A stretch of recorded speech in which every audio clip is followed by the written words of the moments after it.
the model? How are we going to take this ideal of journalists as independent truth teller and start to make sense of it? Well, the short answer is there's not going to be one nice, neat little model, one nice, neat little label, right? That it doesn't really work that way. But I am going to offer a thought that the goal should be to practice journalism in the prophetic voice. Now, that word, that term, the prophetic, we got to talk about that a bit. The term prophetic or prophet is usually used in a religious context. Let me be clear from the beginning. I am not about to launch into a sermon. This is not about theology. I'm taking a term that is most commonly used in theological circles, prophet or the prophetic, and trying to use it in a secular context. Okay? So I'm not talking about journalism in the prophetic voice as somehow some claim that journalists should embrace a messianic position and claim to be the prophet or a prophet. I don't mean it that way. Right? Okay. I'm not making theological claims here. I want to talk about journalism understood in the prophetic voice. But to do that, I actually want to quote a theologian. This is Abraham Heschel. Abraham Heschel, if you go back a few years, was a very important figure in the United States, not only in Jewish theology. He was a rabbi and he was a theologian. He was a scholar. He was also a political activist. And he was most well known for his involvement in the early civil rights movement. Abraham Heschel was out front very early in the civil rights movement, arguing for equality for African Americans and for non-white people more generally in the United States. He was a very early and brave supporter of the civil rights movement, very eloquent in public. So Abraham Heschel is an interesting character in contemporary American history. In addition to that political identity, he also was a scholar, right? A student of the history of especially the Jewish religion. And he wrote an interesting book called The Prophets, which was a study of the Hebrew Bible prophets, people like Amos and Jeremiah. Again, none of this that I'm going to talk about is specific to a specific religion. Right? I'm not suggesting that one particular faith tradition has a corner on wisdom.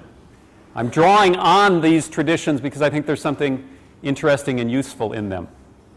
And as is often the case, although there are lots of surface differences between religions, there's also often a kind of core similarity in the ethical messages that come out of faith traditions. So even if this isn't your particular tradition, or even if you have no faith tradition at all, there might be something in this worth considering. So take off the religious lens and think about it in philosophical terms. So Heschel made a study of the Hebrew Bible prophets. And remember who the prophets were in the Hebrew Bible, what in the Christian tradition is called the Old Testament. They were critics. They were social critics. The prophets, first of all, when we use the term prophet in this context, we're not talking about people who see the future. Prophets were not people who could somehow magically predict what was going to happen. Prophets were social critics who were essentially telling society, you are falling down on the job here, people. You're not meeting the moral standards that we all claim to hold. So the prophets were generally, this isn't surprising, the prophets were generally not popular in the moment they were making their critique, which is hardly surprising. In general, when someone stands up and critiques, they aren't automatically embraced by the culture. Often they are, in fact, attacked by the culture. Right? So Heschel made a study of these prophets in the Hebrew Bible, and he came to some conclusions. And this, I think, is a crucial one. He says, above all, the prophets remind us of the moral state of a people. So the prophets were making all sorts of critiques, political critiques, social critiques, but at the core of it was a moral statement.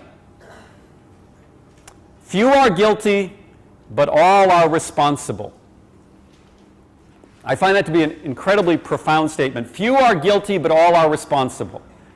If we admit that the individual is in some measure conditioned or affected by the spirit of a society, an individual's crime discloses society's corruption. What I think is so crucial about this is that Heschel is saying that the essence of the prophetic voice is not simply a critique of concentrated power. So the Old Testament prophets, the prophets from the Hebrew Bible, were critiquing concentrated power. There was concentrated power in that era in history. Right? Political power and economic power concentrated. The prophets were typically decrying that concentration of power and wealth, saying that it was inconsistent with the moral principles of the faith tradition. Okay? But the prophets typically did not simply point to the people on top and say, those are the bad guys. The prophets made a moral critique of the entire society. Few are guilty, but all are responsible. Think about that. That's a profound statement. Let's say there's a crime. Right? There are usually people you can identify as clearly guilty of the crime. Okay? But who is responsible for the crime? Is it only those people who execute the policy or push the button or pull the trigger? Or in some way is a larger group of people in some way responsible for what happens? Okay. Few are guilty, all are responsible. Right. It's an important thing to ponder. So when I talk about the prophetic voice, don't mean somebody predicting the future. Don't just mean somebody critiquing the people on top who have power, but somebody who steps back and engages in a much deeper moral critique. So if we're going to talk about prophetic journalism, if we're going to talk about journalism that takes that seriously, that tries to speak in that prophetic voice, what would that mean? Well, journalism is always, no matter what kind of journalism you want to practice, no matter how you want to understand it or label it, prophetic journalism is always based in reporting facts, in going out into the world, gathering information. Journalism always is rooted in the world, in fact, in information gathering. But the question is, what kind of information? Where do you look?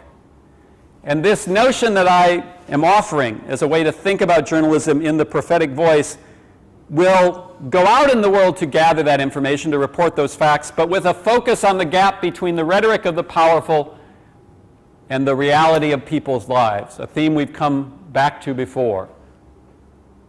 There is often, one might argue, in highly hierarchical societies, there is always a gap between the rhetoric of the powerful and the reality of people's lives. The powerful tell a story about how lovely the system is that gives them power. The wealthy tell a story about how lovely the system is that gives them wealth. That's the rhetoric of the powerful. Then there is the reality of how people live. And that a prophetic journalism would go out into the world to report, to gather information, to try and find the facts, but with a specific goal, a focus on that gap. And the goal of that reporting is, of course, telling the truth. But the truth not just about the powerful, but the truth about the state of an entire culture. And I use the term here, a culture in collapse. That a prophetic journalism today would be engaged in telling the truth about what I'm going to call a culture in a collapse, a culture whose systems are falling apart. We talked about this at the beginning of the semester, that if you step back and actually try and look honestly at the world today, the political realities, the way in which most people in the United States do not feel they have a meaningful role in a democratic political system. If you look at the economic system, the way in which there is greater and greater concentration of wealth in an incredibly fragile economic system.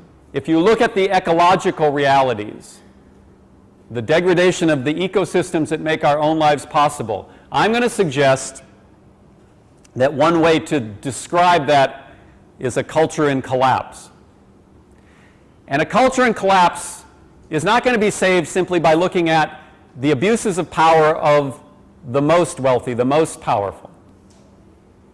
It's going to be saved by a reflection on the nature of the system.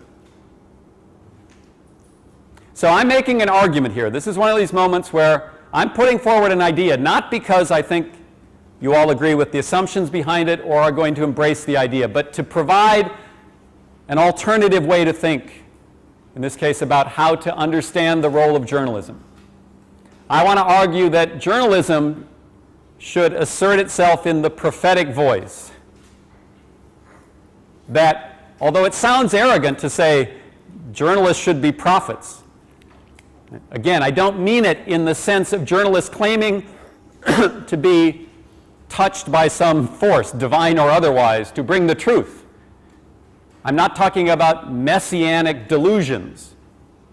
I'm talking about taking seriously the world in which we live, the nature of the crises of the world in which we live, and embracing the need to be independent truth tellers. And the phrase prophetic journalism, I made it up. Right? It's just something that I concocted to try and bring shape to an argument for what journalists should be doing. Right? The term itself isn't so important. The term draws on a tradition. It helps us think about the nature of the struggle we're in. But the term itself isn't what's crucial. What's crucial is this process by which you start to think about who you want to be. Do you want to be a journalist in the objective frame that the mainstream media embraces? Well, I've made a critique of that, as have others. Do you want to be a journalist who embraces a kind of advocacy? Or might you want to think about alternatives to that?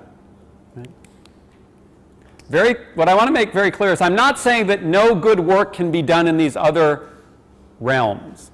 I'm not saying that this is the only way that one can be a real journalist.